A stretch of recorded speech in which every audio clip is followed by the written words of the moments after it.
Tu obtiens ton diplôme avec mention, le meilleur chirurgien de l'année dans ton pays. Titre dans les journaux. Interview. Congrès médicaux. Ton nom commence à circuler dans les hôpitaux du monde entier. Courriel de cliniques privées. Invitations à des conférences internationales. Offres avec des montants qui, il y a quelques années, auraient semblé irréels. L'avenir semble écrit, brillant, sûr, intouchable. Jusqu'à ce qu'une rumeur détruise tout. Pas une erreur médicale, pas une mauvaise opération, une rumeur, une histoire inventée sur une supposée liaison avec une patiente influente. Les tabloïds en font un scandale. La presse le relaie, les réseaux l'amplifient. Et soudain, le même monde qui te célébrait cesse de t'appeler. Les hôpitaux deviennent silencieux. Les cliniques réexaminent ton dossier. Les invitations disparaissent. Ton diplôme est toujours accroché au mur. Ton talent est toujours le même. Mais dans le monde réel, cela n'a plus d'importance. Tu commences à chercher du travail. N'importe quel travail. D'abord, tu essaies dans de petites cliniques, puis dans des cabinets médicaux. Ensuite, dans des lieux où tu n'aurais jamais pensé travailler. Tu acceptes même d'injecter du botox à des prix ridiculement bas. Une petite salle. Des patients qui négocient chaque centime. Un talent chirurgical réduit à de petites piqûres esthétiques. Tu le fais pour de l'argent, mais surtout pour manger. Chaque jour, tu as l'impression que ta vie se rétrécit un peu plus, jusqu'au jour où le téléphone sonne. Numéro inconnu. Tu décroches. Une voix calme parle de l'autre côté. Elle dit qu'elle représente une organisation. Elle ne précise pas laquelle, mais elle mentionne autre chose. Ils ont besoin d'un chirurgien. Le travail est délicat. Le montant mentionné est absurde. Cela ne semble pas réel. Pendant un instant, tu penses que c'est une blague, une mauvaise plaisanterie de quelqu'un qui connaît ta situation. Tu préfères ne pas entrer dans ce jeu. Tu décides de sortir marcher. Tu as besoin d'air. La ville continue de fonctionner comme si rien n'avait changé. Les gens traversent les rues. Des voitures passent. Les vendeurs parlent. Ton esprit tourne toujours autour de cet appel. Puis une voiture noire s'arrête devant toi. La porte s'ouvre. 4 hommes descendent, tous masqués. Tu n'as pas le temps de réagir. Ils te saisissent. L'un te couvre la bouche. Un autre te pousse sur la banquette arrière. La voiture démarre. Ton cœur bat violemment.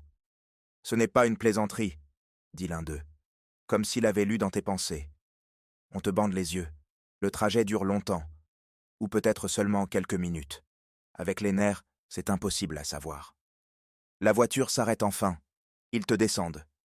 Tu marches guidé par des mains fermes, des portes qui s'ouvrent, des couloirs, des escaliers. Enfin, on te fait asseoir sur une chaise. Le bandeau est retiré. Tu clignes plusieurs fois des yeux. Et alors tu la vois. Tu la reconnais instantanément. Tu l'as vue à la télévision, dans des journaux internationaux, dans des reportages sur le crime organisé. La chef, célèbre pour le trafic de drogue, célèbre pour les attentats, célèbre pour faire disparaître ses ennemis. Elle est assise en face de toi. Elle t'observe comme si elle évaluait un outil. « Combien veux-tu pour opérer le visage de quelqu'un » demande-t-elle naturellement. « Et de temps en temps retirer des balles de mes hommes » Tu réponds sans réfléchir. Peut-être par peur. Peut-être par fierté. Tu donnes un chiffre ridiculement élevé. Tellement élevé que tu ne le crois même pas toi-même. Pendant une seconde, tu penses l'avoir offensée. Mais elle sourit. « Je te paierai le triple, » dit-elle. Tu es déjà dedans. Tu le sais au moment exact où elle finit de dire le montant et que tous les hommes armés dans la salle continuent de te regarder sans bouger. Il n'y a aucun moyen de reculer, même si tu voulais. Le silence devient pesant. Ton esprit tente de calculer quelque chose, une quelconque sortie. Mais la vérité est simple. Tu n'es pas dans un hôpital. Tu n'es pas en train de négocier avec des patients. Tu es assis en face d'une des femmes les plus dangereuses du continent. « Qui dois-je opérer » demandes-tu enfin. Ta voix semble plus calme que ce que tu ressens. Elle se penche en avant. Ses doigts s'entrelacent sur la table. Elle t'observe avec intérêt, comme si elle analysait chaque réaction de ta part. « Ma sœur. » La phrase flotte dans l'air. L'un des hommes derrière elle bouge à peine, mais personne ne parle. Elle fait une petite pause. Puis ajoute quelque chose. « J'ai besoin qu'elle soit identique à moi. » Ton esprit met une seconde à le comprendre. Identique. Pas ressemblante. Pas similaire. Identique. Ton cerveau de chirurgien commence à travailler automatiquement. Structure osseuse, cartilage, tissu mou, cicatrice. C'est possible. Extrêmement difficile. Mais possible. Pourquoi ? Demandes-tu. Elle sourit légèrement. Ce n'est pas un sourire amical. C'est le sourire de quelqu'un qui a l'habitude que ses plans fonctionnent. Parce que si un jour on m'arrête... Elle fait une autre pause. Ses yeux se plongent dans les tiens. Elle prendra ma place en prison. Ton estomac se tend. Ce n'est pas juste de la chirurgie. C'est une stratégie criminelle complète. Une assurance vie. Une identité doublée. Ton esprit répète la phrase plusieurs fois. Elle prendra ma place. Quand voulez-vous le faire ? Demandes-tu. Elle ne doute pas. Pas une seconde. Pendant un instant, tu crois avoir mal entendu. 15 minutes ? Elle hoche la tête. Le bloc opératoire est déjà prêt.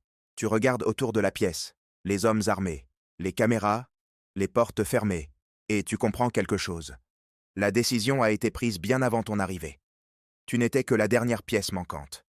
Alors je suppose qu'il vaut mieux commencer, dis-tu. Elle sourit encore. Cette fois avec quelque chose qui ressemble à de l'approbation. C'est ce que je voulais entendre. On te conduit par un long couloir. 2 hommes marchent devant, 2 derrière. Personne ne parle. L'endroit ressemble à un laboratoire improvisé dans une structure abandonnée. Porte métallique, lumière blanche. Quand tu entres dans la pièce suivante, tu comprends tout de suite. Ils n'ont rien improvisé. La femme dort, attachée à une civière. Elle respire lentement sous l'effet de l'anesthésie. Tu l'observes attentivement. Ton esprit analyse chaque détail. La forme du menton, la structure générale du visage. Mais pas assez. Les pommettes sont différentes, la ligne de la mâchoire aussi. Le nez est légèrement plus large. Sans chirurgie, personne ne les confondrait. Même pas de loin.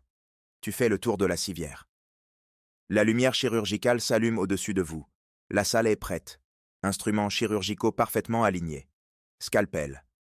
Pince, point de suture, implant, plateau métallique brillant sous la lumière. Moniteur cardiaque connecté, respirateur. Anesthésie. Tout est préparé, trop préparé. Comme s'ils avaient anticipé chaque besoin. 8 personnes sont dans la salle, vêtues comme des assistants chirurgicaux. Ils ne semblent pas médecins. Mais ils sont attentifs. En attendant les instructions, l'un d'eux parle. « Nous ferons ce que vous demandez, docteur. » Ton esprit met une seconde à accepter ce qui se passe. Tu es dans un bloc opératoire clandestin, avec 8 assistants inconnus, et une patiente qui doit devenir une autre personne. Tu respires lentement. « J'ai besoin d'1 minute, dis-tu. Mais toi, tu as besoin de moins pour liker cette vidéo et t'abonner à la chaîne. On t'indique les toilettes. Tu y entres. Tu fermes la porte. Tu te regardes dans le miroir. Tes yeux ont l'air plus fatigués que tu ne te le rappelles. Tu ouvres le robinet. L'eau froide frappe tes mains. Tu te mouilles le visage. Tu respires profondément. Ton reflet te renvoie une vérité simple. Il y a quelques semaines, tu étais un chirurgien prestigieux. Maintenant, tu es sur le point d'opérer pour une organisation criminelle. Mais tu sais aussi une autre chose. Et maintenant, quelqu'un est prêt à le payer. Tu coupes l'eau. Tu te sèches les mains. Quand tu reviens dans la salle, tout le monde t'attend. On commence, dis-tu. Les 6 heures suivantes passent dans un état étrange.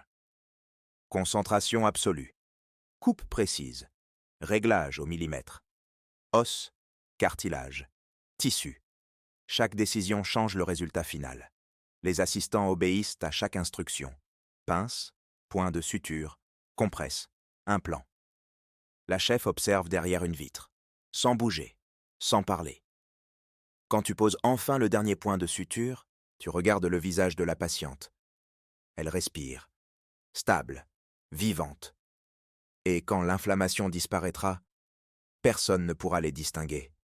Ni les gardes, ni la police, ni les caméras, même pas les proches. Ce sont des jumelles. Parfaites.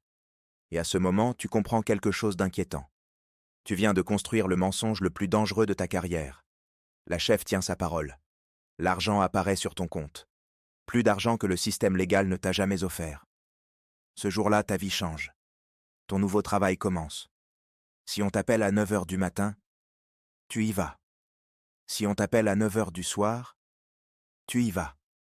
Si on t'appelle à 4 heures du matin, tu soignes les blessures, tu extrais des balles, tu reconstruis des visages, tu gagnes des millions, tu as une protection 24 heures sur 24, et quelque chose de plus.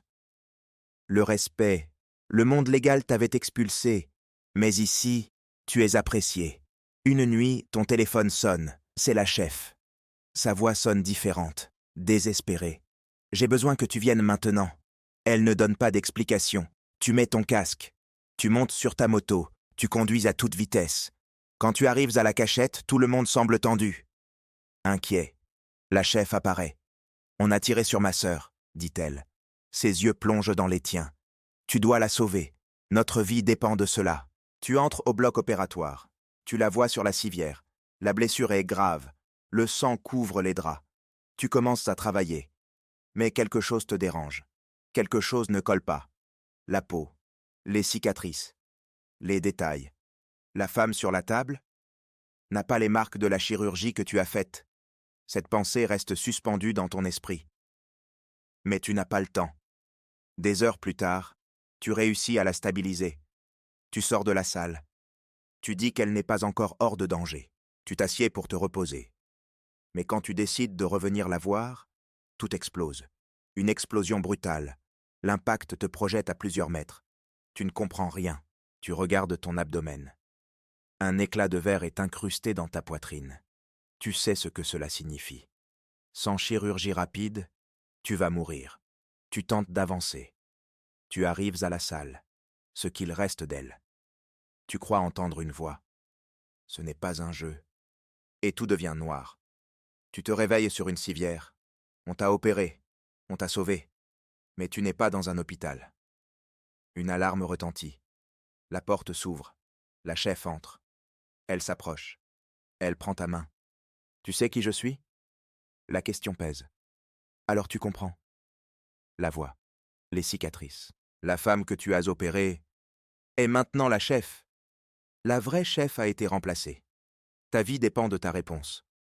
Tu es la chef, dis-tu. Elle sourit. Correct. Elle dit que tu guériras en une semaine. Tu pourras revenir aux affaires. Tu demandes pour sa sœur. Elle répond qu'elle a survécu, qu'elle a fui dans un autre pays. Mais quelque chose dans sa voix te fait douter. Les jours passent. Tes blessures guérissent. Tu retournes à la cachette. La chef t'attend. Tu vas maintenant vivre ici. Elle fait une pause. Et je te payerai moins. Elle dit qu'après l'attaque, ils doivent réduire les dépenses. Tu regardes les hommes autour. Leur visage, leur regard. Tu comprends quelque chose. Être employé ici, ou prisonnier, c'est presque la même chose.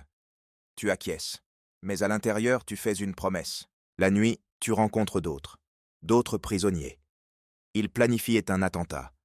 Un seul bouton. Une seule explosion. Et tout est fini. Le lendemain, ils préparent tout.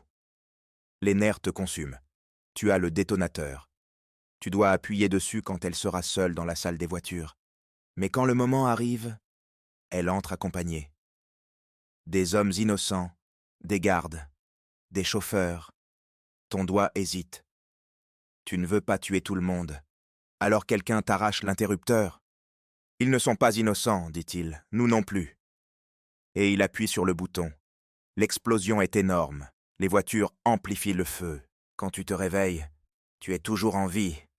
Encore une fois. Mais tu ne te demandes plus pourquoi. Tu te lèves parmi les décombres, comme tu l'as toujours fait. Ton corps est douloureux. Ton esprit est vide. Mais ton âme reste intacte. Il ne reste que peu d'hommes debout. Comme toi. Ils te regardent. Ils s'approchent. Ils te reconnaissent comme un leader. Tu sais qu'ils ont maintenant besoin d'un. Tu sais qu'ils ne vont pas te tuer. Et ce que tu ne t'attends pas, c'est que, un par un, ils s'agenouillent devant toi. Le plus vieux lève la tête. Chef, tu restes silencieux. Tu occuperas une place que tu n'as jamais demandée, rêvée ni planifiée. Et tu comprends quelque chose de terrifiant. Quelque chose que peut-être tu aurais dû comprendre avant. Peu importe ce que tu planifies pour toi.